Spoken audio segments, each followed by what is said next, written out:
গভীর নীল সাগরের উপর তৈরি হচ্ছে শক্তিশালী ক্যাটাগরি 2 হারিকেন, যার কেন্দ্র শান্ত কিন্তু চারপাশে ক্ষিপ্ত এক ধ্বংসযজ্ঞ।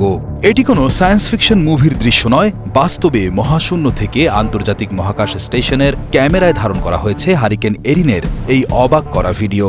2025 সালের 19 আগস্ট ক্যারিবিয়ান সাগরের উপর দিয়ে ঘূর্ণিঝড়টি যখন তার সর্বোচ্চ তাণ্ডব চালাচ্ছিল, ঠিক তখনই পৃথিবী থেকে প্রায় 418 কিলোমিটার উপরে অবস্থান করছিল ISS।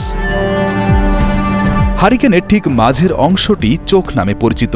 এই চোখ এতই শান্ত যে সেখানে পাখিরাও উড়ে বেড়ায়, কিন্তু এর চারপাশে বাতাসের গতি কনক্রিটের দালান কোঠাও চুরমার করে ফেলতে পারে। নাসা জানিয়েছে স্থানীয় সময় দুপুর 11:41 দিকে মহাকাশ স্টেশনটি হারিকেন এরিনের ঠিক ওপর দিয়ে উড়ে যায়। সে সময় ঝড়টির গতিবেগ ছিল ঘণ্টায় 105 মাইল বা প্রায় 170 কিলোমিটার, যা একে ক্যাটাগরি 2 মাত্রার শক্তিশালী হারিকেনে পরিণত করেছিল। মার্কিন জাতীয় হারিকেন কেন্দ্র সতর্ক করে দিয়ে বলেছে, যদিও এটি সাময়িকভাবে দুর্বল হয়েছে, তবে ধারণা করা হচ্ছে এটি আবার বড় হবে এবং সপ্তাহ জুড়ে পশ্চিম আটলান্টিক মহাসাগরে শক্তি সঞ্চয় করবে। গত মঙ্গলবার পর্যন্ত ঝড়টি ছিল কেপ হ্যাটারাস, উত্তর ক্যারোলাইনা থেকে প্রায় 720 মাইল বা 1155 কিলোমিটার দক্ষিণ পূর্বে। ক্যাটাগরি 2 হারিকেন এমন ঝড় যা গাছ ভেঙে ফেলতে, ঘরবাড়ি ক্ষতিগ্রস্ত করতে এবং বিদ্যুৎ লাইন ছিঁড়ে ফেলতে সক্ষম। হারিকেন ক্যাটাগরি আসলে ঝড়ের শক্তি ও ক্ষতির পরিমাণ বোঝানোর একটি আন্তর্জাতিক মাপকাঠি।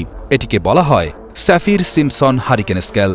এই স্কেল 1 থেকে 5 ভাগে বিভক্ত। প্রতিটি ক্যাটাগরির আলাদা বাতাসের গতি এবং সম্ভাব্য ক্ষয়ক্ষতি থাকে। ক্যাটাগরি 3 থেকে ক্যাটাগরি 5 পর্যন্ত ঝড়কে মেজর হ্যারিকেন বলা হয়। এগুলো সবচেয়ে বেশি প্রাণহানি ও ক্ষতি করে। ক্যাটাগরি 5 স্কেলের হারিকেন সবচেয়ে বেশি ভয়ঙ্কর। এ সময় বাতাসের গতি থাকে 255 কিলোমিটার প্রতি ঘন্টা বা তারও বেশি।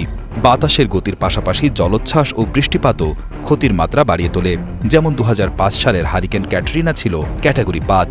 বাতাসের গতি ছিল 280 কিলোমিটার প্রতি ঘন্টা এবং এটি মার্কিন ইতিহাসের সবচেয়ে ভয়ঙ্কর ঝড়গুলোর একটি।